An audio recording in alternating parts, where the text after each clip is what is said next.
إن الحمد لله نحمده ونستعينه ونستغفره ونعوذ بالله من شرور أنفسنا ومن سيئات أعمالنا من يهده الله فلا مضل له ومن يضلله فلا هادي له وأشهد أن لا إله إلا الله وحده لا شريك له وأشهد أن محمدا عبده ورسوله أما بعد فإن خير الحديث كتاب الله وخير الهدي هدي محمد صلى الله عليه وسلم وشر الأمور محدثاتها وكل محدثة بدعة وكل بدعة ضلالة وكل ضلالة في النار. أعوذ بالله السميع العليم من الشيطان الرجيم من همزه ونفثه ونفثه. بسم الله الرحمن الرحيم. رب اشرح لي صدري ويسر لي أمري واحلل عقدة من لساني يفقهوا قولي. بسم الله الرحمن الرحيم. إن الله وملائكته يصلون على النبي يا أيها الذين آمنوا صلوا عليه وسلموا تسليما. اللهم صل على محمد وعلى آل محمد كما صليت على إبراهيم وعلى آل إبراهيم إنك حميد مجيد. اللهم بارك على محمد وعلى آل محمد كما باركت على إبراهيم وعلى آل إبراهيم إنك حميد مجيد. آج انشاءاللہ تعالی سورہ آل عمران کی آیت نمبر 42 سے شروع کریں گے. پچھلے رکوع کے اندر بھی اللہ تبارک و تعالیٰ نے کرسچنز کو ایڈریس کرتے ہوئے عیسیٰ علیہ السلام اور ان کی والدہ سے متعلق کچھ ہسٹری جو ہے وہ بیان فرمائی. اب اسی سلسلے کو اس رکوع کے اندر کنکلوڈ کیا گیا ہے اور اس سے اگلے رکوع میں بھی چند چیزیں عیسیٰ بن مریم علیہ السلام سے متعلق جو پوری دنیا کے اندر مسکنسیپشن تھی اس کو دور کیا گیا ہے. بسم اللہ الرحمن الرحیم. وَإِذْ قَالَتِ الْمَلَائِكَةُ يَا مَرْيَمُ، اور وہ وقت یاد کرو جب فرشتوں نے کہا تھا سیدہ مریم سے سلام اللہ علیہا کہ اے مریم ان اللہ اصطفاکی وطہرکی واصطفاکی علی نساء العالمین، بے شک اللہ تعالیٰ نے تمہیں چن لیا ہے اور تمہیں پاک کر دیا ہے اور چن لیا ہے تمام جہان والوں کی عورتوں پر. استفاء کا مطلب ہوتا ہے چننا. امام کائنات سید الاولین والآخرین شفیع المذنبین رحمت للعالمین سیدنا و مولانا امام اعظم محمد رسول اللہ صلی اللہ علیہ وسلم کا بھی ایک مبارک نام ہے مصطفیٰ، یعنی چنا گیا. تو یہ وہی لفظ ہے کہ اے مریم بے شک اللہ نے تمہیں چن لیا ہے اور پاک کر دیا ہے اور چنا ہے علی نساء العالمین، تمام جہان والوں کی عورتوں پر. بہت بڑی فضیلت عطا فرمائی کہ ایک پیغمبر کی والدہ ہونے کا شرف اللہ تعالیٰ نے ان کو بخشا. اور اس کے بدلے میں کیا کرو؟ یا مریم اقنتی، اے مریم اپنے رب کے حضور قیام کرو، اپنے رب کی عبادت کرو، لربی کی، اپنے رب کی، وسجدی اور سجدہ کرو، ورکعی اور رکوع کرو، مع الراکعین رکوع کرنے والوں کے ساتھ. اب یہ سارے وہ مونس کے سیگے استعمال ہو رہے ہیں، اس لیے تھوڑا سا آکورڈ لگ رہا ہے پڑھنے میں بھی. ان اللہ اصطفاکی و طہرکی، یہ سارے جو ہیں وہ مونس سے ریلیٹڈ سیگے ہیں. تو اے مریم اپنے رب کی عبادت کرو، اس کے لیے سجدہ کرو اور رکوع کرو، رکوع کرنے والوں کے ساتھ. ذالک من انباء الغیب، یہ ہیں غیب کی خبریں. نوحیہ الیک، جو اے محبوب صلی اللہ علیہ وسلم ہم آپ کی طرف وحی کرتے ہیں. وما کنت لدیہم اذ یلقون اقلامہم، اور آپ وہاں موجود نہیں تھے جبکہ وہ لوگ اپنی کلمیں ڈال رہے تھے. ایہم یکفل مریم، کہ کون ان میں سے سیدہ مریم کی کفالت کرتا ہے. اب اس ایک آیت کے اندر ایک واقعے کی طرف اشارہ ہے جس کی ڈیٹیل ہمیں انجیل کے اندر ملتی ہے، اور وہ یہ کہ سیدہ مریم سلام اللہ علیہا کو میں نے پچھلی دفعہ بتایا تھا کہ ان کے خالو سیدنا زکریا علیہ السلام کی کفالت میں دیا گیا، اور اس وقت چیف پریسٹ کی حیثیت سے سب سے بڑے مجاور کی حیثیت سے سیدنا زکریا علیہ السلام ٹیمپل آف سلیمان ہیکل سلیمانی میں بیٹھتے تھے. لیکن یہ مجاور سے مراد آج کل کے مجاور نہ سمجھیے گا، وہ اللہ کی درگاہ کے مجاور تھے اور وہاں دعوت و تبلیغ کا کام کیا کرتے تھے. اللہ تبارک و تعالیٰ نے ان کو وہاں پر یہ ڈیوٹی سونپی تھی.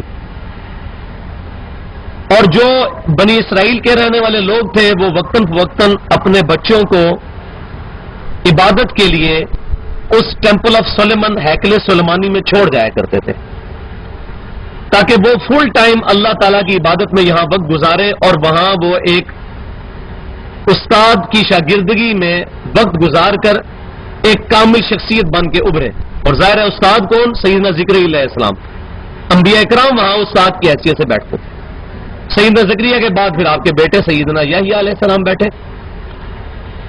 تو جب سیدہ مریم کی کفالت کا وقت آیا تو جو ادھر مزید اور بھی پریسٹ موجود تھے انہوں نے بھی اس خواہش کا اظہار کیا کہ ہم سیدہ مریم کو اپنی کفالت میں لیں گے.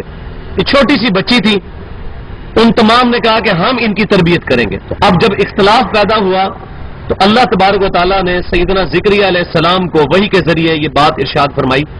آپ لوگ بہت کھلے کھلے بیٹھے، آگے قریب آ جائیں کیونکہ پیچھے آنے والوں کے لیے جگہ نہیں بچ رہی. اور قریب ہو، ادھر سے قریب ہو. میرا خیال آپ کو 1 سال تو ہو گیا درس سنتے ہوئے، قریب قریب بیٹھتے ہیں، ہر دفعہ کہنا پڑتا ہے جزاک اللہ. اور یہ محفل کے آداب میں سے بھی ہے، کلوز ہو کے بیٹھے. تو یہ طے پایا سیدنا زکریا علیہ السلام کو اللہ تعالیٰ نے وحی کے ذریعے یہ بات ارشاد فرمائی کہ اپنی اپنی کلمے ڈالو. اور کلمے کیسے ڈالنے تھی؟ وہاں سے ایک ندی بہتی تھی، اس ندی کے اندر اپنی قلم جو ہے پین اس کو ڈالنا تھا. جس کی قلم جو ہے وہ ندی کے بہاؤ کے اپوزٹ چلنی شروع ہو جائے، مخالفت میں. ویسے تو آپ کبھی بھی کوئی قلم ڈالیں گے، آپ قلم سے مراد آج کل کا پین یا بال پین نہ سمجھے. یہ جو ہم تختیوں کے ساتھ بچپن میں ہم نے تو وہ وقت دیکھا ہے کہ لکھا کرتے تھے، کانے جو ہوتے تھے، اس کو ہم پنجابی میں کانے کہتے ہیں، وہ بالکل ہلکے سے ہوتے ہیں، وہ پانی میں تیرنے لگ پڑتے ہیں. تو تمام لوگوں نے اپنے اپنے قلم جو ہے وہ ندی میں ڈالے. اب ہونا تو یہ چاہیے کہ ندی کے بہاؤ کے ساتھ وہ بہنا شروع کر دیں جس طرف ندی جا رہی ہے، لیکن یہ طے پایا کہ جس کی قلم ندی کے اپوزٹ بہنا شروع ہوگی، یعنی ندی ایسے بہ رہی ہے تو قلم دوسری طرف چلنا شروع ہو جائے، تو ظاہر ہے یہ بہت بڑا معجزہ ہی ہو سکتا ہے. فزیکل لاز آف نیچر تو اس کو سپورٹ نہیں کرتے. پانی جس طرف جاتا ہے اسی طرف چیزوں کو بہا کے لے کے جاتا ہے. تو یہ فزیکل لاز کا ٹوٹنا ہی تو معجزہ ہوتا ہے اللہ تعالیٰ کی طرف سے. اب پانی جو ہے پانی، اس میں اگر کوئی بندہ چلے تو ڈوب جائے گا بغیر کشتی کے، لیکن موسیٰ علیہ السلام کے لیے اللہ تعالیٰ نے آسا مارنے کی برکت سے پانی میں راستہ بنا دیا.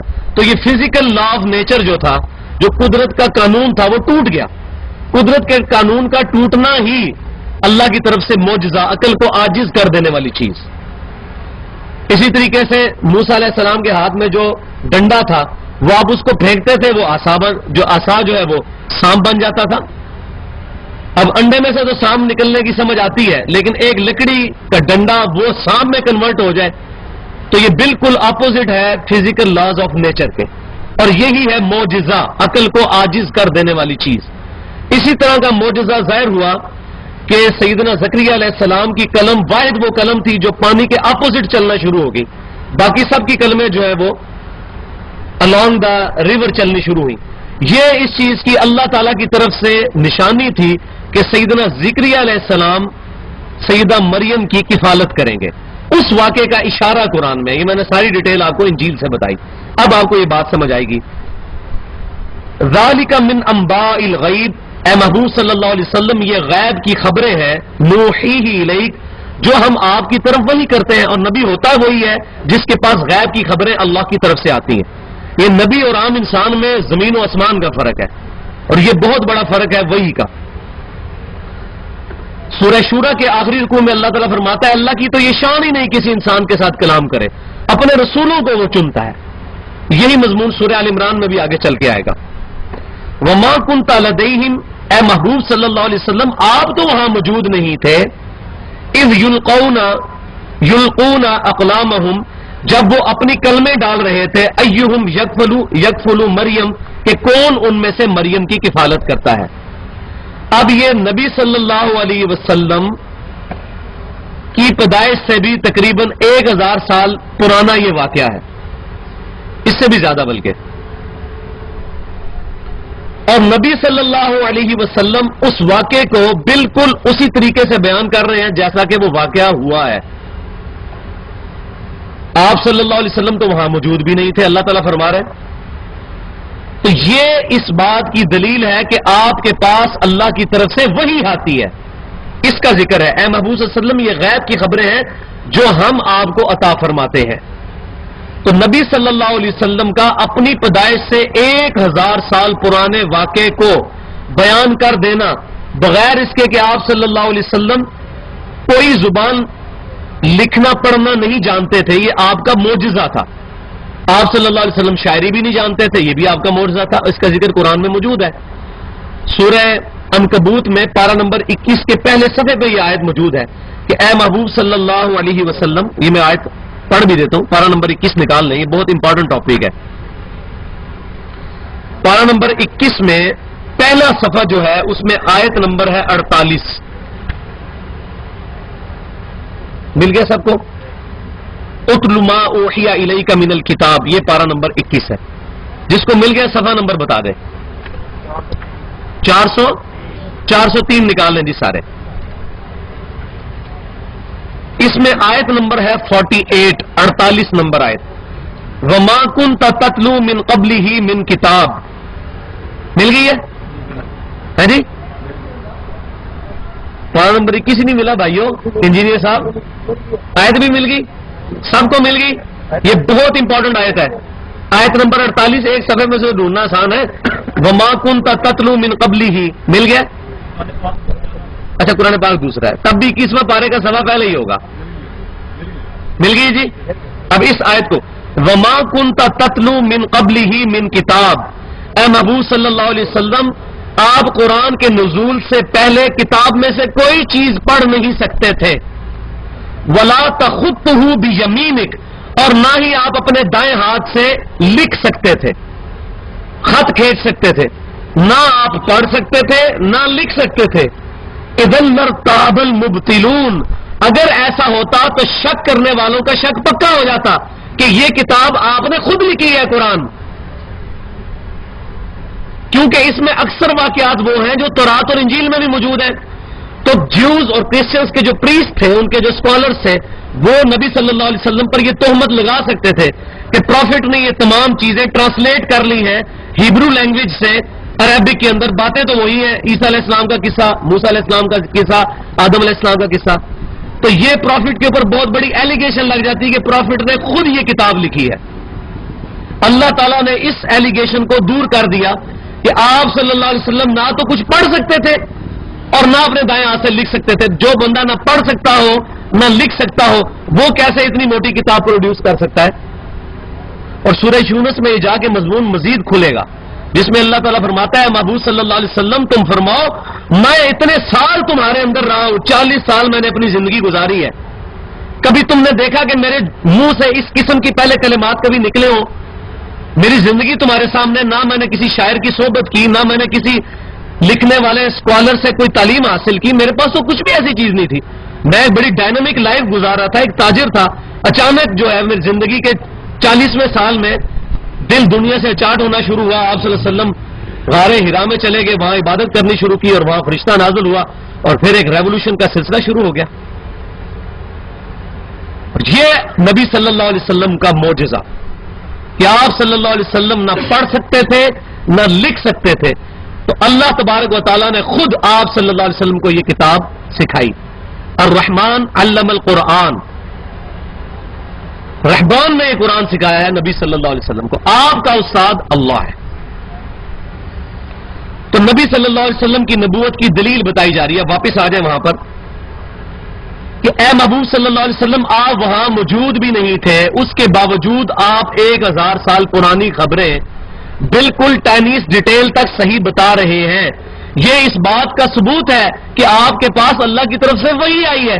وحی کے بغیر کسی شخص کے لیے کیسے ممکن ہے کہ اپنے سے 1000 سال پرانے واقعے کو، جبکہ وہ لکھنا پڑھنا بھی نہ جانتا ہو اور اس وقت تو ویڈیوز بھی نہیں تھی، نہ ہی چیزیں سٹور تھی، وہ صحیح بتا دے.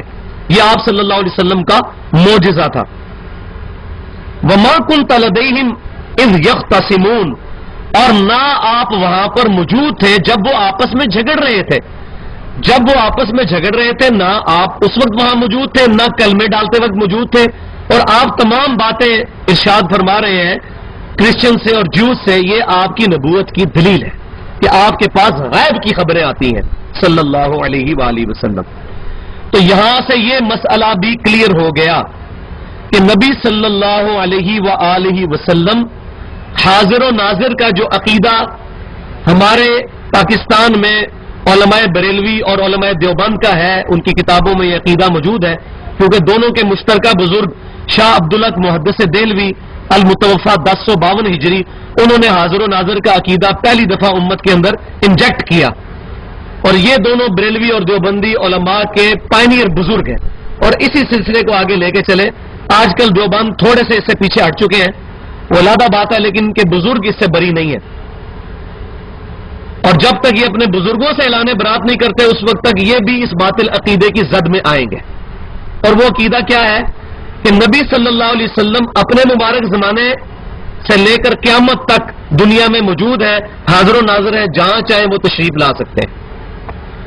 یہ علماء دیوبند اور بریلوی علماء کا متفقہ عقیدہ ہے. میں عوام کی بات نہیں کرتا، عوام بیچاری بولی بالی ہے. عوام قادیانیوں کے گھر پیدا ہو تو قادیانی ہوتی ہے، دیوبندیوں کے گھر پیدا ہو دیوبندی ہوتی ہے، کوئی اہل حدیثوں کا گھر پیدا ہو اہل حدیث ہوتا ہے، کوئی بریلویوں کا گھر پیدا ہو بریلوی ہوتا ہے. عوام بیچاری کا کوئی قصور نہیں. مسئلہ ہے مولویوں کا جو عوام کو غلط طریقے پر چلاتے ہیں. کیونکہ میں خود بھی اسی سیٹ اپ سے آیا ہوں اور میں یہ تمام زندگی گزار چکا ہوں، اس لیے مجھے یہ چیزیں پتہ ہے کہ یہ علماء یہ کرتے ہیں. اور پھر اوپر سے پابندی یہ لگاتے ہیں قرآن حدیث ڈائریکٹ نہیں پڑھنا، گمراہ ہو جاؤ گے. کیونکہ جو قرآن کی یہ آیت پڑھ لے وہ گمراہ تو ہوگا. پھر وہ کہے گا کہ نبی صلی اللہ علیہ وسلم تو وہاں موجود نہیں تھے. آپ کہتے ہو نبی صلی اللہ علیہ وسلم حاضر و ناظر ہے، اور حاضر و ناظر کا عقیدہ ہے حضرت آدم علیہ السلام سے لے کر قیامت تک نبی صلی اللہ علیہ وسلم حاضر و ناظر ہے. یہ لفظ اللہ کے لیے بھی استعمال نہیں کرنا چاہیے، حاضر کا لفظ خصوصاً. ناظر کا لفظ ٹھیک ہے، اللہ دیکھنے والا ہے. حاضر کہتے ہیں موجود، ناظر کہتے ہیں دیکھنے والے کو. اللہ تبارک و تعالیٰ اپنے عرش پر اپنی شان کے لائق مستوی ہے. اپنے علم، قدرت، سمع و بصارت کے ساتھ کائنات کے ایک ایک ذرے کا اللہ نے احاطہ کیا ہوا ہے، یہاں تک کہ ہماری شہر سے بھی قریب ہے. ہم 3 نہیں ہوتے، چوتھا اللہ ہمارے ساتھ ہوتا ہے، سورۃ المجادلہ میں آتا ہے. ہم 5 نہیں ہوتے، چھٹا اللہ ہمارے ساتھ ہوتا ہے. وَهُوَ مَعَكُمْ أَيْنَمَا كُنتُمْ، تم جہاں کہیں بھی ہو وہ تمہارے ساتھ ہوتا ہے. وَهُوَ بِكُلِّ شَيْءٍ عَلِيمٌ، اور اللہ نے یہ تمام چیزیں اپنے علم کے ذریعے احاطہ کیے ہوئے ہیں.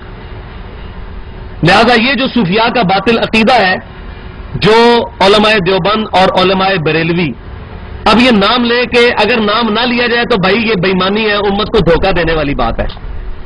پورا قرآن کرسچن اور جوز کے نام کے ساتھ بھرا ہوا ہے. بعض اوقات کسی بندے کے ذہن میں آ رہا تھا یہ نام کیوں لیتا ہے، تو اللہ نے قرآن میں نام کیوں لیا ہے کرسچن؟ اور صرف اللہ تعالیٰ فرماتا کہ کچھ لوگ جو کہ یہ کہتے ہیں کہ ایک بندہ ہے جو اللہ کا بیٹا ہے، ایسا تو اللہ نے نہیں کہا. اللہ نے فرمایا لقد کفر الذین قالوا ان اللہ هو المسیح ابن مریم، وہ لوگ کافر ہیں جو کہتے ہیں عیسیٰ بن مریم اللہ ہی ہے، نام لے کے کہا. ما کان ابراہیم یہودی ولا نصرانی، ابراہیم علیہ السلام نہ یہودی تھے نہ نصرانی تھے. ولکن کان حنیفا مسلما وما کان من المشرکین، بلکہ وہ سب سے ٹوٹ کر ایک اللہ کے ہو گئے تھے اور وہ مشرک بھی نہیں تھے. اور آج میں کہوں گا نبی صلی اللہ علیہ وسلم نہ دیوبندی تھے نہ بریلوی تھے نہ وہابی تھے، وہ مسلمان تھے. ما کان ابراہیم یہودی ولا نصرانی، وہی سیم بات ہے. یہ قرآن تو قیامت تک کے لیے رہنمائی ہے. جب یہود و نصارہ کا نام لے کے ان کو بتایا جا رہا ہے، ہماری بھی مجبوری ہے نام لینا. نام لے کر بتائیں گے، کسی کو گالی گلوچ نہیں کریں گے، غلطی پوائنٹ آؤٹ کریں گے، کسی پہ کفر کا فتویٰ نہیں لگائیں گے، غلطی پوائنٹ آؤٹ کر کے فیصلہ آپ کے ہاتھ میں. تو حاضر کا یہ عقیدہ رکھنا جو تصوف کے ذریعے ہمارے علماء دیوبند اور بریلوی علماء کے اندر خصوصاً آیا، وہ یہ کہ اللہ تعالیٰ کائنات کے ذرے ذرے میں فزیکلی پریزنٹ ہے. اللہ از اومنی پریزنٹ، اس کو انگلش میں کہتے ہیں. یہ عقیدہ ہے ہندوؤں کے ذریعے پینتھیزم کا، ہماؤست کا عقیدہ، جو یہ کہتے ہیں کہ بندر بھی خدا ہے، نعوذ باللہ، درخت بھی خدا ہے، زمین و آسمان کی ہر چیز اللہ ہی نے روپ دھار لی ہے. دریاؤں میں تو، جنگلوں میں تو، پہاڑوں میں تو. یہ اور پھر وہ اس کو ایکسٹریم پہ لے کے گئے ہمارے مسلمان صوفیاء، جنہوں نے آواز بلند کی انا الحق، میں ہی اللہ ہوں۔ منصور الحاج نے یہ آواز بلند کی۔ بایزید بستامی کے بارے میں کشف المحجوب میں یہ بات لکھی ہوئی ہے، ہم کیسے ڈنائی کر دیں؟ وہ کہتے تھے سبحانی معظم و شانی، میں پاک ہوں، میری شان بہت بلند ہے۔ اور اس پہ علی بن عثمان اجمیری صاحب لکھتے ہیں کہ یہ بایزید بستامی خود نہیں بولتے تھے، اللہ ان کے منہ سے بولتا تھا۔ بھائی اس سے بڑا اور کفر اور شرک کیا ہو سکتا ہے؟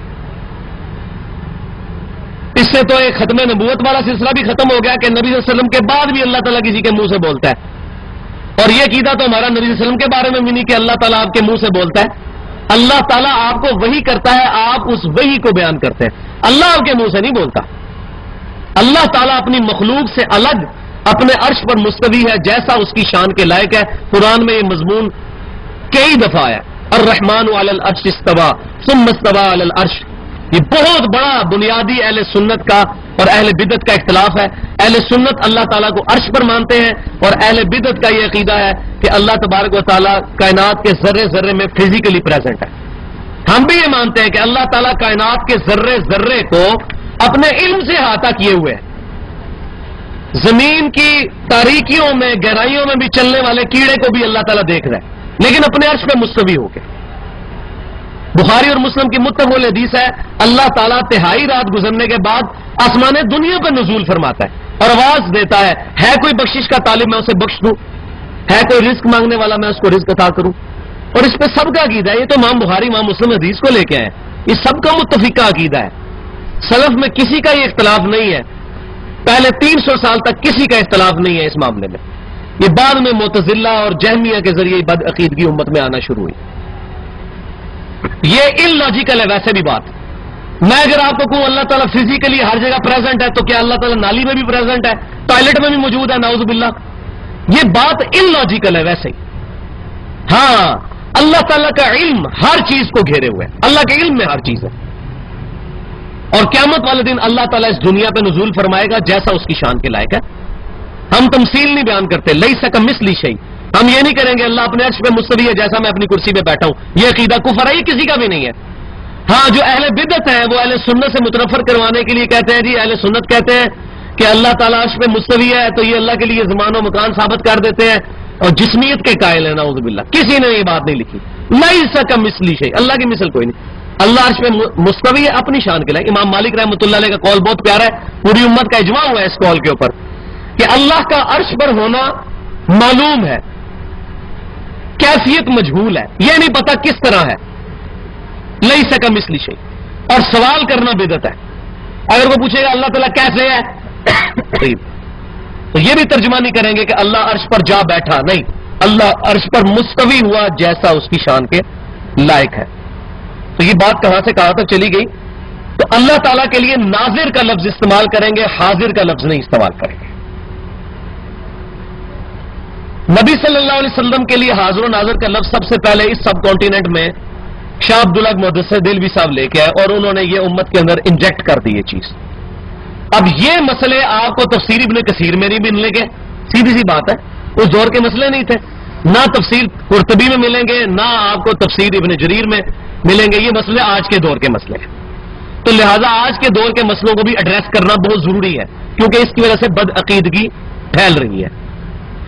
تو حاضر و ناظر کا یہ عقیدہ ہے کہ نبی صلی اللہ علیہ وسلم آدم علیہ السلام سے لے کر قیامت تک ہر جگہ موجود ہیں، یا اپنی قبر انور پر موجود ہیں اور پوری کائنات کا مشاہدہ کر رہے ہیں۔ اور اس عقیدے کو صحیح ثابت کرنے کے لیے ساتھ ہی یہ کہہ دیا جاتا ہے کہ اللہ تعالیٰ چاہے تو کیا ایسا نہیں ہو سکتا؟ تو اگر اسی طریقے سے ساری باتیں ثابت کرنی شروع کر دی جائیں تو سارے کے سارے عقیدوں کا بیڑا غرق ہو جائے گا۔ امام احمد بریلوی صاحب نے 1905 میں حسام الحرمین میں جو قاسم ننوتوی بانی دارالعلوم دیوبند پہ کفر کا فتویٰ لگایا تھا، جس پہ 35 علماء عرب نے سائن کیے تھے، وہ اسی بات پہ تو لگایا تھا کہ انہوں نے یہ کہا قاسم ننوتوی صاحب نے تحذیر الناس میں کہ نبی صلی اللہ علیہ وسلم کے بعد بھی کوئی نبی آ جائے تب بھی ختم نبوت میں فرق نہیں آئے گا۔ بالفرض یہ اسی طرح ہی ہے، بالفرض اللہ کے ساتھ کوئی اور خدا بھی ہو تب بھی توحید میں فرق نہیں آئے گا۔ یہ کلمہ کہنا صحیح ہے؟ اور توحید نام ہی اس کا ہے کہ اللہ کے ساتھ کوئی اور الہ نہیں ہے. ختم نبوت کا مطلب یہ ہے کہ نبی صلی اللہ علیہ وسلم کے بعد کوئی نبی نہیں ہے. لہٰذا یہ کہنا کہ بالفرض نبی صلی اللہ علیہ وسلم کے بعد بھی کوئی نبی آ جائے تو ختم نبوت پہ فرق نہیں آئے گا، یہ عقیدہ کفر ہے. اور احمد بریلوی صاحب کا یہ فتویٰ بالکل ٹھیک ہے اس عبارت کے اوپر. قاسم نقوی صاحب نے مرنے سے پہلے توبہ کر لی تو الگ بات ہے. ہم کسی بندے کو کافر نہیں کہتے، عبارت پہ فتویٰ لگاتے ہیں. تو بھائی یہ کہنا اللہ تعالیٰ چاہے تو نبی صلی اللہ علیہ وسلم کی قبر میں ہے، پوری دنیا کے کائنات کے ذرے ذرے کو اللہ تعالیٰ چاہے تو دکھا دے. جیسا کہ شبیر احمد عثمانی صاحب نے بھی، جنہوں نے محمد علی جناح کا جنازہ پڑھایا تھا، جو بند کے بہت بڑے عالم ہیں، مفتی تقی عثمانی صاحب کے جو والد ہیں مفتی شفیع ان کے استاد ہیں. تقی عثمانی صاحب کی تفسیر عثمانی اٹھا کے دیکھ لیں آپ مارکیٹ سے، 1989 تک سعودی عرب بھی بانٹتا رہا. بعد میں ان کو پتا چلا اس میں شرکیہ باتیں لکھی ہیں تو انہوں نے اس پہ بین کر کے سارے نسخے بھی ریٹریو کر لیے. اس میں دوسرے پارے میں پہلے صفحے کے اوپر یہ حاشیے میں بات لکھی ہوئی ہے جہاں وہ آتا ہے نا کہ امت محمدیہ صلی اللہ علیہ وسلم ہم نے آپ کو درمیانی امت بنایا ہے تاکہ آپ گواہ بنو پچھلی امتوں پر اور نبی صلی اللہ علیہ وسلم آپ پر گواہ بنے. تو اس کے حاشیے میں شبیر احمد عثمانی صاحب لکھتے ہیں کہ نبی صلی اللہ علیہ وسلم کا قیامت تک آنے والے ہر امتی کے ہر عمل سے واقف ہے کیونکہ ہر شخص کا نامہ مال حضور صلی اللہ علیہ وسلم کی قبر میں پیش کیا جاتا ہے. اب یہ پتہ نہیں کہاں سے عقیدہ انہوں نے گھڑا ہے.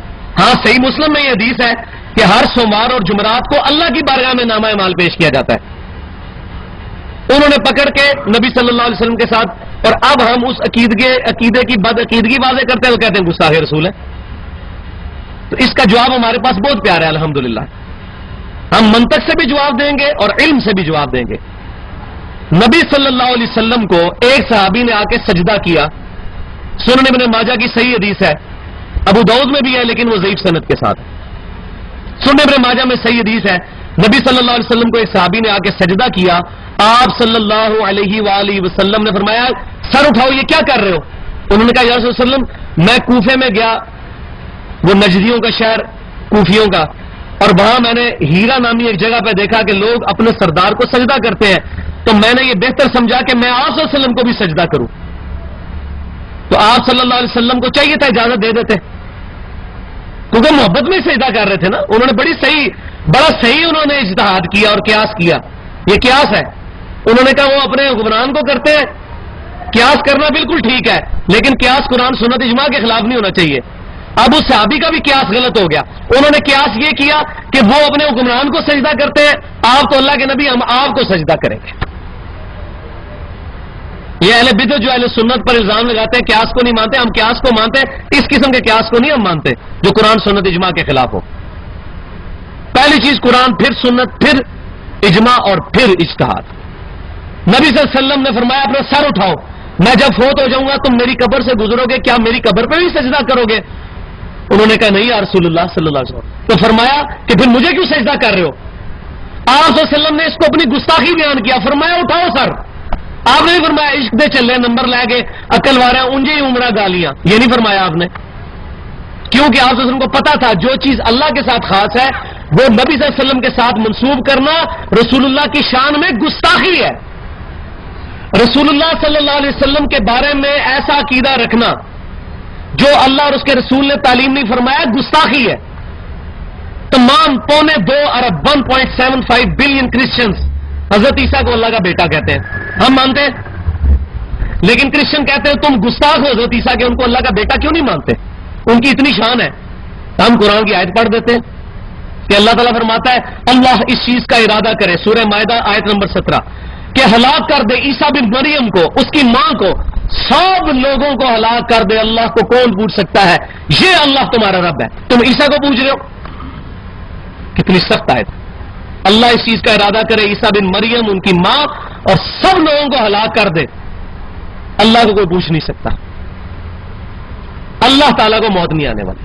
تو اللہ تعالیٰ کو اپنی توحید اتنی پیاری ہے، یہ تمام عقائد بریف کی ہے اللہ تعالیٰ نے قرآن پاک میں. تو یہ حاضر و ناظر کا عقیدہ صرف یہ کہہ کے کہ اللہ تعالیٰ چاہے تو یہ کر سکتا ہے، اس طریقے سے بد عقیدگی پھیلانا یہ بہت بڑا ظلم ہے. اس طریقے سے تو ہر چیز ہی پھر میں یہ کہوں گا اللہ تعالیٰ چاہے تو موسیٰ علیہ السلام کو دوزخ میں پھینک دے اور فرعون کو جنت میں لے جائے. اور نہیں بھائی، یہ کلمہ کفر ہے. لا تبدیل لکلمات اللہ. کبھی ایسا نہیں ہوگا کہ موسیٰ علیہ السلام دوزخ میں چلے جائیں. اللہ کبھی یہ چاہے گا نہیں، کیونکہ اللہ چاہے گا تو اللہ ہی نہیں رہتا.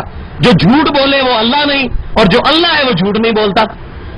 اللہ نے قرآن میں کیٹاگوریکل مینشن کر دیا ہے، انہ من یشرک باللہ فقد حرم اللہ علیہ الجنہ ومأواہ النار وما للظالمین من انصار. بے شک جو کوئی اللہ کے ساتھ شرک کرے گا اللہ نے اس پہ جنت حرام کر دی، اس کا ٹھکانہ دوزخ ہے، وہاں اس کا کوئی مددگار نہیں ہوگا. حتیٰ کہ سید الاولین والآخرین شفیع المذنبین رحمت للعالمین سیدنا و مولانا امام اعظم محمد رسول اللہ صلی اللہ علیہ وسلم بھی اس کے کوئی کام نہیں آئیں گے. صحیح بخاری اور مسلم کی متفق علیہ حدیث ہے، صحیح بخاری کے کتاب الدعوات چیپٹر میں، صحیح مسلم کے کتاب الایمان چیپٹر میں، کہ اللہ تعالیٰ کے محبوب صلی اللہ علیہ وسلم فرماتے ہیں اللہ تعالیٰ نے ہر نبی کو ایک مقبول دعا دی. وہ ہر نبی نے اسی دنیا میں اپنی دعا کر لی، اور میں نے اپنی دعا اپنی امت کے لیے چھپا کے رکھ لی ہے. میں اس دعا کے ذریعے اپنی امت کی شفاعت کروں گا، اور میری شفاعت سے میرے ہر امتی کو نفع پہنچے گا سوائے اس شخص کے جس نے اللہ کے ساتھ کسی قسم کا شرک کیا ہوا. مشرک کو تو نبی صلی اللہ علیہ وسلم کی بھی مدد نہیں ہے. شرک is the most sensitive issue in the sight of اللہ. اللہ کے حضور سب سے حساس معاملہ شرک کا ہے. لیکن ہوتا کیا ہے، جب اپنے بزرگوں کی باری آتی ہے تو پھر ڈیفینڈ کرنا شروع کر دیتے ہیں. نہیں جی نہیں، یہ تو اللہ تعالیٰ چاہے تو قاسم نوتوی صاحب قبر سے مرنے کے 6 سال کے بعد زندہ ہو کے دارالعلوم دیوبند میں آ کے عصر کی نماز نہیں پڑھا سکتے. آپ منکر ہیں؟ یہ جواب دیتے ہیں آگے سے. اور اللہ تعالیٰ فرما رہا ہے سورہ انبیاء کے آخری حصے میں کہ حرام ہے کسی شخص کے لیے جو مر جائے کہ وہ دنیا میں واپس آئے. اور اشری تھانوی صاحب لکھ رہے ہیں کہ قاسم نوتوی صاحب مرنے کے 6 سال کے بعد اپنی قبر سے نکلے جسم کے سمیت، اور دارالعلوم دیوبند میں آ کے 2 مولویوں کی صلح کرا کے واپس قبر میں چلے گئے. ارواح ثلاثہ میں لکھا ہوا ہے. اب جب یہ بات کر آپ نہیں مانتے کہ اللہ تعالیٰ چاہے تو یہ ہو سکتا ہے، اور بھائی اللہ تعالیٰ پہ اتنا بڑا جھوٹ باندھا، شرم کرو. اللہ تعالیٰ قرآن کے خلاف کرے گا؟ یہی بات کوئی مسکین بریلوی کر دے تو فوراً شرک کا فتوا. اور اپنے بزرگ اتنے بڑے بڑے شرک لکھ کے گیا جی، او جی اتنے بڑے بزرگ ہیں، یہ کل کا چھوکرا غلطیاں نکالتا ہے. بھائی ہم کون ہوتے ہیں غلطی نکالنے والے؟ ہم قرآن اور سنت پیش کر رہے ہیں کہ یہ نبی صلی اللہ علیہ وسلم فرما رہے ہیں اور یہ تمہارے بزرگ کہہ رہے ہیں، آپ فیصلہ کر لو. کسی کو کرٹیسائز کرنا مقصد نہیں بھائیو، اپنی آخرت کی فکر کرو. میں آپ کے کام نہیں آ سکتا، قاسم نوتوی صاحب آپ کے کام نہیں آ سکتے، اشرف علی تھانوی صاحب آپ کے کام نہیں آ سکتے، امام ابن تیمیہ آپ کے کام نہیں آ سکتے، محمد بن عبد الوہاب صاحب آپ کے کام نہیں آ سکتے. کام آنا اللہ نے اور اس کے رسول نے صلی اللہ علیہ وسلم. اور وہ صورت میں جب ہمارے عقیدے قرآن اور سنت والے ہوں گے، مولویوں والے عقیدے نہیں. اللہ ماشاء اللہ. تو مولوی سے پوچھے کہ تیرے اس بات کی دلیل کیا ہے، تو اس طریقے سے اللہ تعالیٰ چاہے تو یہ ہو جائے، یہ ایسا نہیں کہنا چاہیے. یہ تو ہوگا اللہ تعالیٰ چاہے تو بیوی رکھ لے، اللہ تعالیٰ چاہے تو 4 شادیاں کر لے، اللہ تعالیٰ چاہے تو 100 بچے رکھ لے، پھر اللہ تعالیٰ چاہے جو کچھ کرتا جائے، ستیہ ناش کر دیں قرآن حدیث کی تعلیمات کا. نہیں، اس کو فقہ کی لینگویج میں کہتے ہیں محال. فقہ سے مراد میں فقہ نہیں کہہ رہا جو یہ چاہے، فقہ کہتے ہیں سمجھ بوجھ کو. سمجھ یہ ہے، محال ہے یہ چیز کہ اللہ تعالیٰ اپنا بیٹا نہیں اڈاپٹ کرے گا. اللہ کے لیے محال ہے یہ چیز. اللہ تعالیٰ مشرک کو جنت میں نہیں بھیجے گا، یہ محال ہے. لا تبدیل لکلمات اللہ. نبی صلی اللہ علیہ وسلم کے بعد کوئی نبی نہیں آئے گا، محال ہے یہ. عیسیٰ بن مریم آئیں گے نبی کی حیثیت سے نہیں، امتی کی حیثیت سے، اور بخاری مسلم میں موجود ہے. لہذا یہ میں بات کہاں سے کہاں نکل گئی، صرف حاضر و ناظر کو. تو اب جب یہ بات کرتے ہیں تو احمد بریلوی صاحب نے بھی انا ارسلنا کا شاہدہ و مبشرا و نذیرا کا ترجمہ جہاں کیا وہاں کیا ہے، نبی صلی اللہ علیہ وسلم ہم نے آپ کو حاضر و ناظر بنا کے بھیجا ہے. لیکن یہی لفظ جب امت کے لیے آیا، شاہد کا لفظ، شہید کا لفظ، تو امت کے لیے بھی پھر ترجمہ کرنا پڑ جانا تھا. یہ پارہ نمبر 2 نکالیں، اس کا پہلا صفحہ، پیچھے چلے جائیں. میں حاضر و ناظر کا آج مسئلہ آپ کو کلیئر کر دوں، کیونکہ یہ اسی جگہ پہ ہی کلیئر ہونا ہے، اسی آیت کے اوپر. پارہ نمبر 2 کا پہلا صفحہ نکال لیجئے. قرآن اپنی حفاظت کرتا ہے، اس لیے میں کہتا ہوں کسی کا بھی ترجمہ پڑھ لیں. اگر کسی نے ایک جگہ ڈنڈی ماری ہے دوسری جگہ ڈنڈی نہیں مار سکے گا. مل گیا جی؟ یہ دوسری آیت ہے وَكَذَلِكَ جَعَلْنَاكُمْ مل گئی آیت وَكَذَلِكَ جَعَلْنَاكُمْ اور اسی طریقے سے اے امت محمدیہ صلی اللہ علیہ وسلم ہم نے تمہیں بنایا ہے امتم وسطا معتدل امت لِتَكُونُوا شُهَدَاءَ عَلَى النَّاسِ تاکہ تم لوگوں پر گواہ بن جاؤ وَيَكُونَ الرَّسُولُ عَلَيْكُمْ شَهِيدًا اور رسول اللہ صلی اللہ علیہ وسلم تم پر گواہ بن جائے. اب یہاں ترجمہ احمد بریلوی صاحب نے یہی کیا ہے گواہ, کیونکہ یہاں حاضر و ناظر اگر اس لفظ کا ترجمہ کرتے تو ترجمہ یہ بنتا کہ اے امت محمدیہ صلی اللہ علیہ وسلم تم ساری انسانیت پر حاضر و ناظر اور رسول اللہ تم پر حاضر و ناظر. تو یہ ترجمہ کیسے کر سکتے تھے؟ قرآن نے اپنی یہی آیت آئے گی سورہ حج کے آخری رکوع میں, وہاں بھی احمد بریلوی صاحب نے حاضر و ناظر ترجمہ نہیں کیا, پوری امت کو حاضر و ناظر ماننا پڑنا تھا, تو قرآن نے اپنی حفاظت کی. لیکن شبیر احمد عثمانی صاحب نے جو مولوی تقی عثمانی صاحب کے والد مفتی شفیع صاحب کے استاد ہیں, علماء دیوبند کے بہت بڑے بزرگ ہیں, پاکستان جب بنا اس وقت محمد علی جناح کا جنازہ بھی انہوں نے پڑھایا, انہوں نے اسی آیت کی تفسیر میں لکھ دیا ہے کہ رسول اللہ حاضر و ناظر ہے اس لیے کہ نبی صلی اللہ علیہ وسلم کی قبر میں ہر امتی کا نامہ مال کا رجسٹر پیش کیا جاتا ہے, آپ صلی اللہ علیہ وسلم ہر امتی کو جانتے ہیں کہ وہ کیا کام کر رہا ہے. اب یہ کہیں بھی بات موجود نہیں تھی, اپنی طرف سے لکھ دی تفسیر بالرائے کی, حالانکہ حدیث صحیح مسلم کی ہے کہ اللہ کی بارگاہ میں سوموار اور جمعرات کو نامہ مال پیش ہوتا ہے. انہوں نے پکڑ کے نبی صلی اللہ علیہ وسلم پہ لگا دی. اب ہم چیختے ہیں تو کہتے ہیں گستاخ رسول, تو ہم کہتے ہیں گستاخ رسول تو وہ جس نے رسول اللہ پر جھوٹی حدیثیں منسوب کر دی. بتاؤ یہ کہاں حدیث میں لکھی ہوئی ہے بات؟ حدیث میں جو لکھی آپ کو بتا دی. تو یہ بہت بڑا ظلم کیا گیا. تو یہ لیکن قرآن اپنی حفاظت کرتا ہے. احمد بریلوی صاحب نے بھی یہاں ترجمہ بالکل ٹھیک کیا, الحمدللہ. اچھا یہاں ایک بات کرتے ہیں کہ جی ایک لکھا ہوا ہے اس میں وما كنت لديهم اذ يختصمون, اے محبوب صلی اللہ علیہ وسلم آپ وہاں موجود نہیں تھے جب وہ جھگڑ رہے تھے. تو لوگ کہتے ہیں کہ جی آپ صلی اللہ علیہ وسلم وہاں موجود نہیں تھے لیکن آپ صلی اللہ علیہ وسلم دیکھ رہے تھے. حاضر و ناظر کا یہ نہیں ہے کہ وہ نبی صلی اللہ علیہ وسلم وہاں موجود بھی ہو, کہیں اور ہوں گے لیکن وہاں سے دیکھ رہے تھے, جیسے ابھی قبر انور میں پوری دنیا کو دیکھ رہے ہیں. پھر مسئلہ واقعی جھگڑا تو پھر پیدا ہو گیا. واقعی یہاں یہ لکھا ہوا ہے کہ وہاں موجود نہیں تھے. وہ کہتے ہیں ہم کب کہتے ہیں نبی وہاں موجود تھے؟ تو اس کا حل بھی قرآن پاک میں الحمدللہ موجود ہے. سورہ قصص کی آیت نمبر 44 میں, پارہ نمبر 20, سورہ قصص نکال لیں, آیت نمبر 44. آج میں ابھی یہ 2 آیات سے آگے نہیں جا سکا کیونکہ یہ مسئلے کلیئر کرنا ضروری ہے, ورنہ تو بیر بکریوں کی طرح مولوی ہمیں آنکھ کے دوزخ کی طرف لے کے جاتے رہیں گے اگر یہ مسئلے ہم نے نہ کلیئر کیے. پارہ نمبر 20 سورہ القصص آیت نمبر 391 صفحہ جی, آیت نمبر 44 مل گئی جی. وما كنت بجانب الغربی مل گئے 392 مل گئی جی, مل گئی آیت 44 نمبر آیت سورہ قصص پارہ نمبر 20 392 صفحہ مل گئی جی. وما كنت بجانب الغربی, اے محبوب صلی اللہ علیہ وسلم آپ وہاں موجود نہیں تھے مغربی سمت میں. اذ قضینا الی موسیٰ, جب موسیٰ علیہ السلام کو اللہ تبارک و تعالی نے رسالت کا حکم بھیجا, آپ وہاں موجود نہیں تھے. یہ بھی آپ کی نبوت کی دلیل کہ آپ سے تقریباً 1800 سال پہلے موسیٰ علیہ السلام گزرے ہیں اور آپ وہاں موجود نہیں تھے, اور آپ صلی اللہ علیہ وسلم نہ اپنے دائیں ہاتھ سے لکھ سکتے ہیں نہ کوئی چیز پڑھ سکتے ہیں, یہ آپ کا معجزہ ہے. اس کے باوجود آپ کافروں کو یہ باتیں بتا رہے ہیں اپنی پیدائش سے 1800 سال پہلے کی, تو یہ آپ کی نبوت کی دلیل ہے. تو نہ آپ وہاں مغربی کنارے پر موجود تھے جب موسیٰ علیہ السلام کی طرف وحی کی, الی الموسى الامر, امر کی یعنی اللہ کی وحی کی. وما كنت من الشاہدین, اور نہ وہاں گواہ تھے. بہت ہی مسئلہ ہی حل ہو گیا. یہ ایک ہی آیت ہے پورے قرآن میں جو مسئلہ حل کرتی ہے, باقی جتنی آیتیں ان میں صرف یہ ہے کہ اے نبی آپ وہاں موجود نہیں تھے. میں بڑا پریشان تھا کہ کوئی آیت ایسی ملے جس میں یہ ہو کہ نہ موجود تھے نہ گواہ تھے. یہ آیت بھی مل گئی, اب مسئلہ ہی حل ہو گیا. نہ موجود تھے نہ گواہ تھے.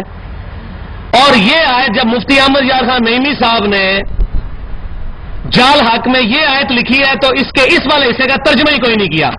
انہوں نے یہ لکھا ہے نہ نبی آپ وہاں موجود تھے نہ وہاں موجود تھے, یہ ترجمہ کر دیا کیونکہ وہ عقیدہ ہی سارا کولیپس ہو جانا تھا. تو قرآن میں نہ باطل آگے سے داخل ہو سکتا ہے, نہ دائیں سے نہ بائیں سے نہ آگے, لیکن ہاں اس صورت میں داخل ہوگا جب آپ مولوی کے پیچھے آگے بند کر کے چلیں گے. مولوی جو مرضی پڑھاتا رہے, آپ طوطوں کی طرف پڑھتے رہے. میں آپ کو ایک ایک آیت کھول کے بتا رہا ہوں. کسی کا آپ شیعہ کا ترجمہ پڑھ لیں, قادیانی کا پڑھ لیں, جو بندی بریلوی کسی کا بھی پڑھ لیں, اہل حدیث کا پڑھ لیں, یہ ایک ہی ترجمہ ہوگا. الحمدللہ قرآن پاک جو ہے اللہ تعالیٰ نے حفاظت کی، اس کی گارنٹی لی ہے. اب اتنی گفتگو کے بعد آگے چلتے ہیں. اذ قالت الملائکۃ، اور وہ وقت یاد کرو جب فرشتوں نے کہا یا مریم، اے مریم، ان اللہ یبشرکی، بے شک اللہ تعالیٰ تمہیں بشارت دیتا ہے، بکلمۃ منہ، اپنی طرف سے ایک خاص کلمہ کی، اسمہ المسیح عیسی ابن مریم، ان کا نام ہوگا عیسیٰ ابن مریم، وجیہا فی الدنیا والآخرہ، جو اللہ کے حضور وجاہت والے ہوں گے، اس دنیا کی زندگی میں بھی عزت والے اور آخرت کی زندگی میں بھی، ومن المقربین، اور اللہ کے مقرب ترین بندوں میں سے ہوں گے. اے مریم آپ کو بشارت ہو، بکلمۃ منہ، اللہ کی طرف سے خاص کلمہ. اس بات کو سمجھیں کیا ہے، یہ مضمون سورہ نساء میں کھلے گا جا کے. اسی آیت کو آج کرسچن سہارا لے کر اور عیسیٰ بن مریم علیہ السلام کے لیے ڈیوینٹی کلیم کرتے ہیں کہ وہ اللہ ہی ہے. پروٹیسٹنٹ جو کرسچنز ہیں کہ اللہ کا کلمہ ہے منہ سے نکلا ہوا. کہتے ہیں دیکھیں عیسیٰ بن مریم کا باپ تو کوئی نہیں تھا، ماں تھی، تو باپ اللہ ہے ان کا، کیونکہ اللہ کے کلمہ کن سے وہ پیدا ہوئے ہیں. اس کو وہ دلیل بناتے ہیں. واقعی عیسیٰ بن مریم کے خامد کوئی نہیں تھے اور عیسیٰ علیہ السلام کے والد نہیں تھے. اب ظاہر ہے کہ ماں کو جب حمل ٹھہرنا ہے تو ظاہر ہے میاں بیوی کا ملاپ ہوگا، یہ اللہ تعالیٰ کا ایک فزیکل فینومین ہے. لیکن عیسیٰ بن مریم کی شادی نہیں ہوئی تھی، ان کی بھی نہیں ہوئی، ان کی والدہ کی بھی، سیدہ مریم کی بھی. تو اللہ تبارک و تعالیٰ نے حضرت جبرائیل علیہ السلام کو بھیجا، ان کے ذریعے اللہ تبارک و تعالیٰ نے اپنے امر کن کے ذریعے عیسیٰ بن مریم کی والدہ کے رحم میں حمل ٹھہرا دیا.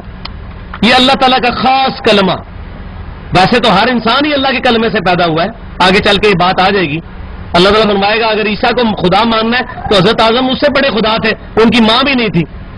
تو ایسی بات نہیں، ان کو تو تم اللہ کا بندہ مانتے ہو، تو عیسیٰ بن مریم کو کیوں مانتے ہو کہ اللہ کے بیٹے یا اللہ ہی ہے؟ تو اللہ تبارک و تعالیٰ کا یہ معجزہ، اس وہ لفظ کو لیتے ہیں تو یہ مطلب نہیں ہے کن، تو سارے لوگ کن سے پیدا ہوئے، لیکن اللہ تعالیٰ کا خاص کلمہ کن ہے. عیسیٰ بن مریم کے ان کے والد بھی نہیں تھے، لیکن والدہ کے پیٹ میں تو وہ 9 مہینے تک رہے. اور اللہ تعالیٰ کیا لم یلد ولم یولد، نہ اللہ میں سے کوئی نکلا نہ اللہ کسی میں سے نکلا. عیسیٰ بن مریم اپنی والدہ کے پیٹ میں سے تو نکلے ہیں، تو وہ کیسے اللہ ہو سکتے ہیں؟ ہاں یہ بات ضرور ہے کہ وہ وجیہ فی الدنیا والآخرہ، وجیہا فی الدنیا والآخرہ، اللہ کے حضور دنیا اور آخرت میں عزت والے ہیں.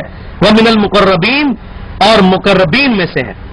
اور یہی وہ چیز ہے جو الحمدللہ آج بھی انجیل میں موجود ہے. انجیل میں جو گاسپل آف جان ہے، 4 انجیلیں ہیں، ان میں سے جو گاسپل آف جان ہے، یوحنا کی انجیل، آپ مارکیٹ سے لے لیں، اردو ترجمے کے ساتھ ملتی. یوحنا کی انجیل میں چیپٹر نمبر 14 نکال لیں، وہ پورے کا پورا اس کا میکسیمم پورشن ہمارے نبی صلی اللہ علیہ وسلم کی پیشن گوئی میں ہے، آج کی انجیل میں بھی. اور اس میں یہ آیت موجود ہے کہ عیسیٰ بن مریم کہتے ہیں کہ اے میرے امتیوں، میرا دنیا سے جانا تمہارے لیے رحمت ہے. میں جب دنیا سے جاؤں گا تو وہ ہستی دنیا میں آئیں گی، پھر وہ قیامت تک ایز اے نبی تمہارے ساتھ رہیں گی. ان کے بعد پھر کوئی نبی نہیں آئے گا، قیامت تک کے لیے ان کی نبوت ہوگی. وہ دنیا میں میرا نام روشن کریں گے اور وہ اپنی خواہش نفس سے کچھ نہیں کہیں گے، وہ وہی کہیں گے جو اللہ ان کو وہی کرے گا. یہ قرآن میں بھی ہے، وما ينطق عن الهوى ان هو الا وحی یوحی. تو عیسیٰ بن مریم نے کہا کہ میرا دنیا میں نام روشن کریں گے. کون؟ نبی صلی اللہ علیہ وسلم. اور الحمدللہ سوائے نبی صلی اللہ علیہ وسلم کے اور آپ کے ماننے والوں کے پوری دنیا میں کوئی بھی حضرت عیسیٰ علیہ السلام کی عزت نہیں کرتا. یہ ہمیں شرف حاصل ہے. ہندو نہیں مانتے عیسیٰ علیہ السلام کو، یہودی نہیں مانتے، ان کو ولد الزنا دجال کہتے ہیں یہودی حضرت عیسیٰ علیہ السلام کو. ان کے قتل کے درپے بھی ہو گئے، یہ آگے چل کے آئے گا. ان کو شہید کرنے کا ارادہ بھی کیا، اللہ نے ان کو زندہ اٹھا لیا. تو اسلام is the only non Christian believe on the face of earth which believes in Jesus Christ. اسلام ہی وہ دین ہے عیسائیت کے علاوہ، عیسائی مذہب کے علاوہ، جو عیسیٰ بن مریم کو مانتا ہے. اور یہ قرآن میں بھی آیت موجود، انجیل میں بھی، کہ دنیا میں آ کے میرا نام روشن کریں گے. یہودی تو کہتے تھے ولد الزنا، اور اللہ تعالیٰ نے حضرت مریم کی صفائی پیش کی ہے اس میں بھی، اور سورہ مریم پوری نازل کی کہ مریم سلام اللہ علیہا نے کوئی غلط کاری نہیں کی. اور آپ کو آج مزے کی بات بتا دوں، پوری انجیل میں یہ بات موجود نہیں ہے کہ حضرت مریم پہ جب تہمت لگی تھی تو اس تہمت کا جواب کیسے دیا تھا. یہ قرآن میں ہے کہ انہوں نے اپنے بیٹے کی طرف اشارہ کیا تو حضرت عیسیٰ علیہ السلام ماں کی گود میں بول پڑے. یہ بات انجیل خاموش ہے اس بارے میں. قرآن کو انجیل کی تفسیر کر رہا ہے. یہ سورہ یونس میں آتا ہے کہ یہ تفسیر کرتی کتاب. کوئی کرسچن ہمیں انجیل سے نہیں یہ بتا سکتا کہ جب عیسیٰ بن مریم کی والدہ پر زنا کی تہمت لگی تو انہوں نے اپنی تہمت کیسے دھوئی اپنے سے. قرآن بتاتا ہے کہ انہوں نے حضرت مریم نے اپنے بیٹے کی طرف اشارہ کیا، اللہ تعالیٰ نے ان کو الہام کیا. اور یہ بات آئے گی آگے چل کے. وَيُكَلِّمُ النَّاسَ فِي الْمَهْدِ وَكَهْلًا وَمِنَ الصَّالِحِينَ، اور تمہارا بیٹا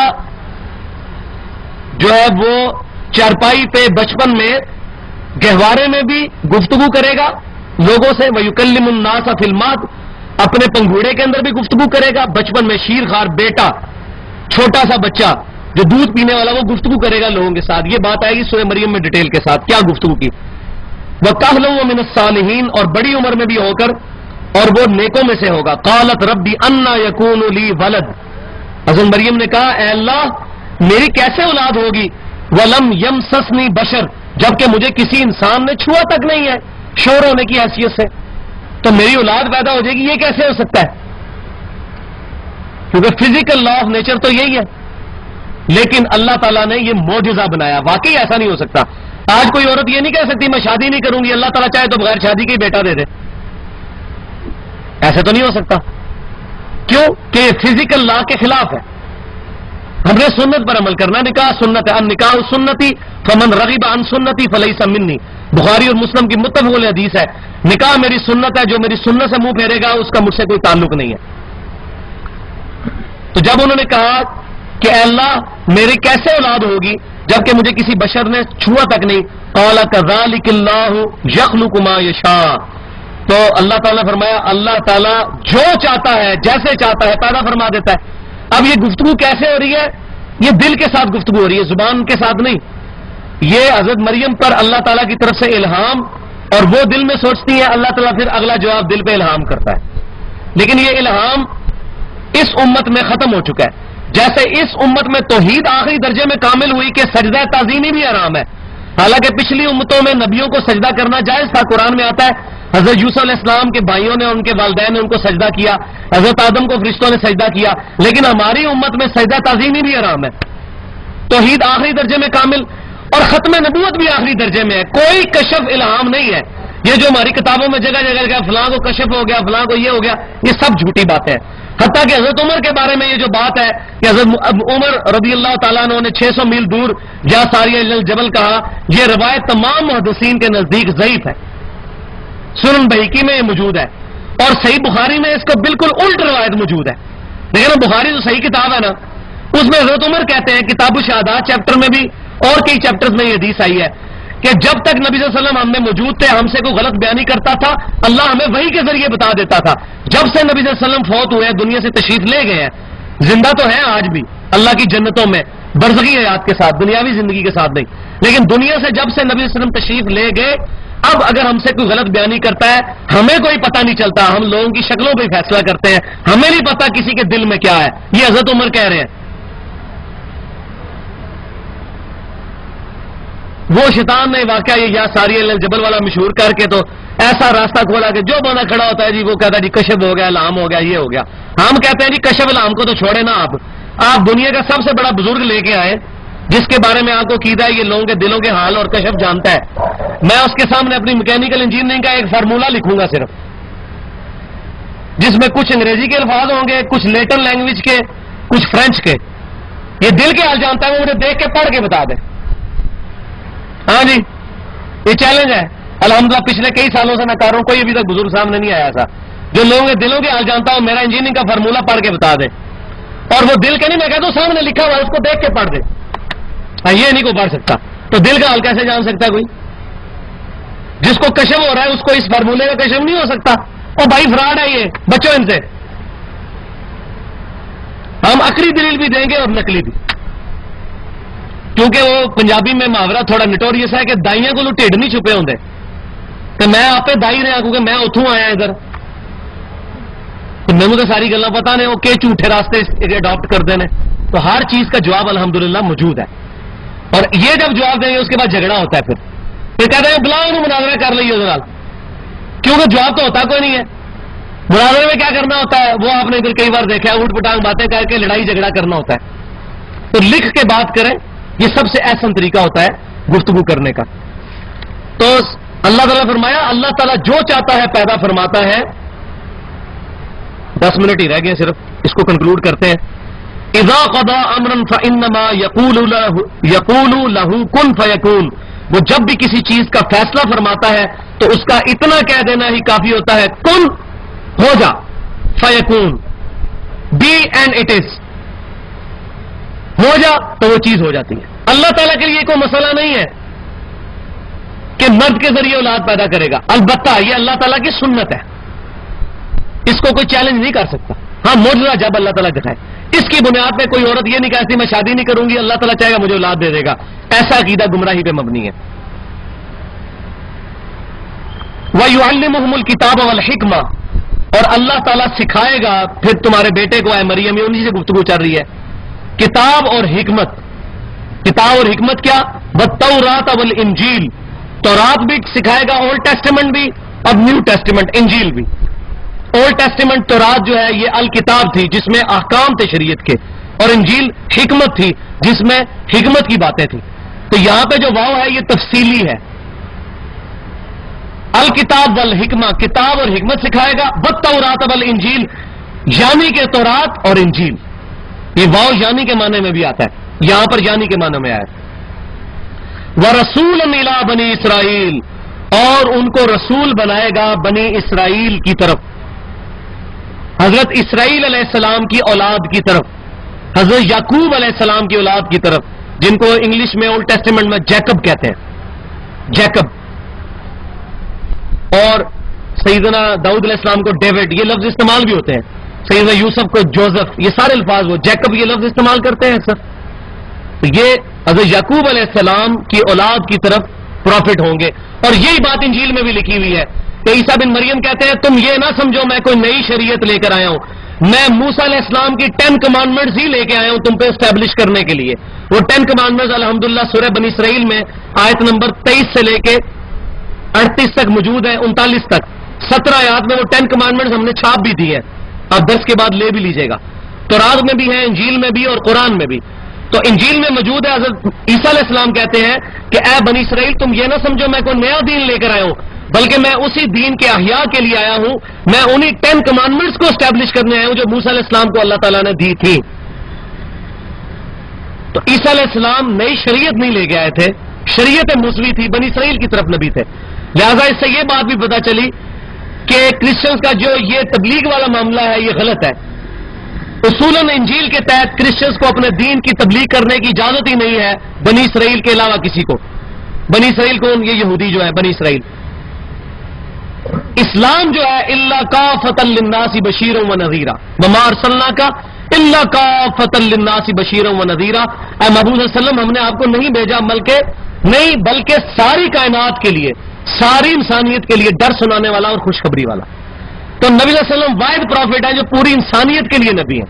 ان سے پہلے جتنے انبیاء ہیں وہ خاص گروہ اور قبیلے کے لیے تھے. حضرت عیسیٰ علیہ السلام بھی بنی اسرائیل کے لیے پروفٹ تھے. اب to cut the story short کرتے ہوئے, عیسیٰ علیہ السلام پیدا ہو گئے, انہوں نے اپنا بچپنا گزارا, اپنی جوانی گزاری اور اپنی پیک عمر پہ پہنچے, اور اب انہوں نے دعوت کے میدان میں قدم رکھا. یہ ساری سٹوری اللہ تعالیٰ نے بیچ میں سے سکپ کر دی ہے کہ کیسے وہ بچپنا گزرا اور جوانی کیا ہوا. اب ڈائریکٹ اب عیسیٰ بن مریم ایک نوجوان کی حیثیت سے جن کی عمر تقریباً 25-26 سال ہے, وہ دعوت کے میدان میں اترے ہیں, اور سامنے بڑی بڑی سفید داڑھیوں والے بزرگان دین موجود ہیں, یہودیوں کے بڑے بڑے علماء جو کہتے ہیں کہ یہ کالی داڑھی والا 25-26 سال کا لڑکا یہ دجال ہے. عیسیٰ بن مریم کو دجال کہتے تھے یہودی. ان کو ایز اے نبی ایکسپٹ نہیں کیا, سوائے 12 بندوں کے. کوئی ان کی زندگی میں دنیا میں جتنے عرصہ ہو رہے کوئی ایمان نہیں لایا. جب اللہ نے اٹھا لیا بعد میں کرسچینٹی پھیلی ہے. تو 25-26 سال کی عمر میں دعوت کا کام شروع کیا, اب وہ بنی اسرائیل سے کیا کہہ رہے ہیں؟ انی قد جئتکم بآیۃ من ربکم، اے بنی اسرائیل، یہ وہ لیکچرز دیا کرتے تھے گلیلی نہر جھیل کے کنارے، جہاں پر زیتون کے بہت زیادہ درخت موجود تھے، وہاں دھوبی کپڑے دھونے کے لیے آتے تھے، ہواری عربی میں کہتے ہیں دھوبی کو۔ تو حضرت عیسیٰ علیہ السلام ہواریوں کے پاس جا کر ان کو خطبات دیا کرتے تھے، اور انہی میں سے 12 دھوبیوں کو بات سمجھ آ گئی۔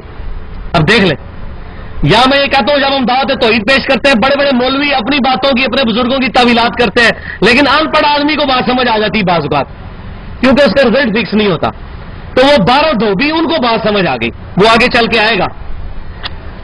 تو انہوں نے دعوت کی اور خطبہ کیا دیا کہ اے بنی اسرائیل، بے شک میں تمہارے پاس لے کے آیا ہوں تمہارے رب کی طرف سے نشانی، انی اخلق لکم من الطین کہیۃ الطیر، بے شک میں ایک مٹی میں سے مورت بناتا ہوں پرندے کی شکل کی، فانفخ فیہ، اور اس میں پھونکتا ہوں، فیکون طیرا باذن اللہ، تو وہ اللہ کے حکم سے پرندہ بن کے اڑ جاتی ہے۔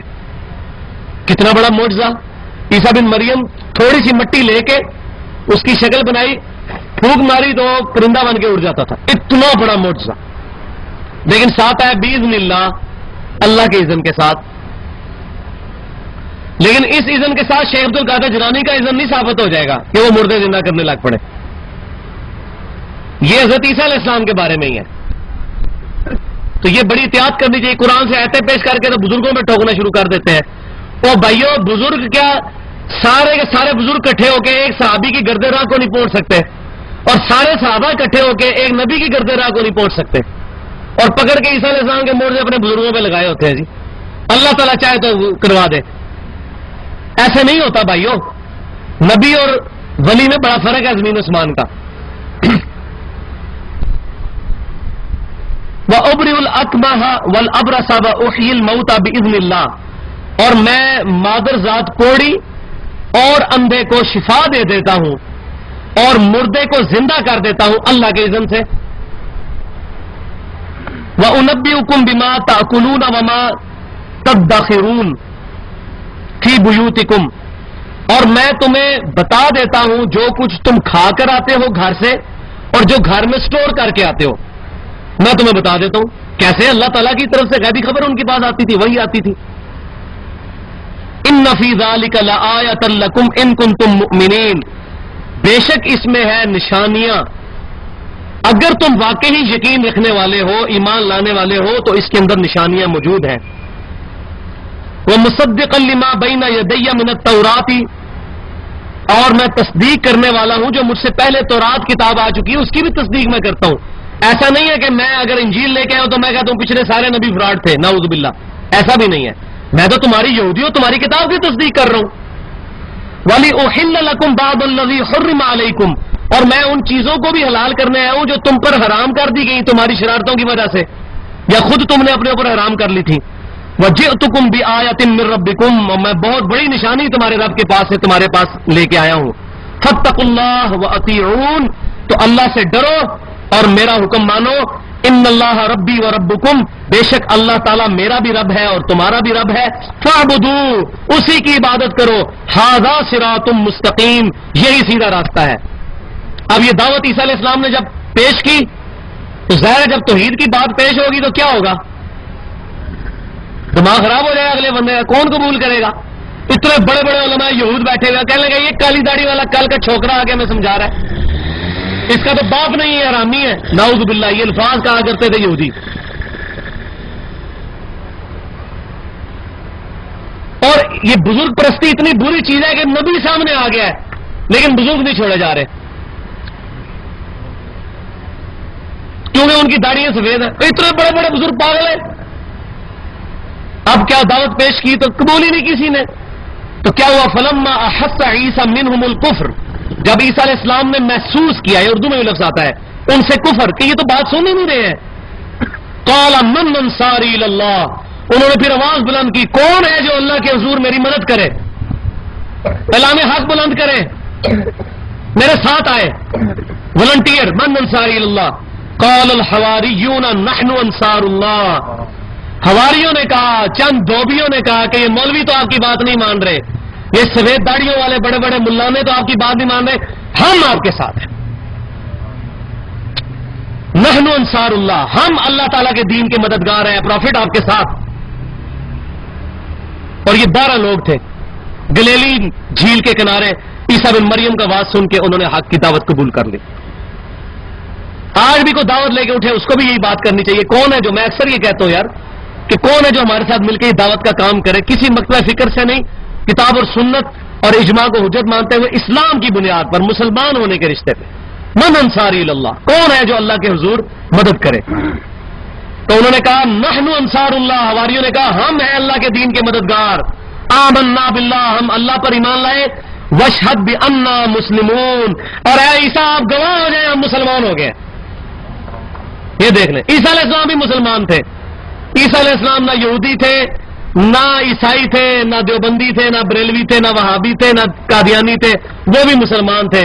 حضرت ابراہیم علیہ السلام بھی مسلمان تھے، اور نبی صلی اللہ علیہ وسلم کے بارے میں تو میں کئی دفعہ آیت پڑھ چکا ہوں، قل اننی ہدانی ربی الی صراط مستقیم دینا قیما ملۃ ابراہیم حنیفا وما کان من المشرکین قل ان صلاتي ونسكي ومحياي ومماتي لله رب العالمین لا شریک لہ وبذلک امرت وانا افضل المسلمین۔ اے محمد صلی اللہ علیہ وسلم آپ اعلان کریں سب سے پہلا میں مسلمان ہوں۔ تو انہوں نے کہا کہ اے عیسیٰ علیہ السلام آپ گواہ ہو جائیں کہ ہم ایمان لے ہم مسلمان ہو گئے۔ اسی لفظ کو آج وہ کرسچنز کا جو بڑا فنیٹک قسم کا فرقہ ہے یہوہ وٹنس، انہوں نے اپنا نام ہی رکھ لیا ہے خدا کے گواہ، یہوہ وٹنس، تو وہ کہتے ہیں قرآن میں بھی لکھا ہوا ہے یہ اللہ کے گواہ، واشہد بأننا مسلمون، آپ گواہ ہو جائیں کہ ہم اللہ کے لیے کھڑے ہو گئے ہیں، مسلمان ہو گئے ہیں۔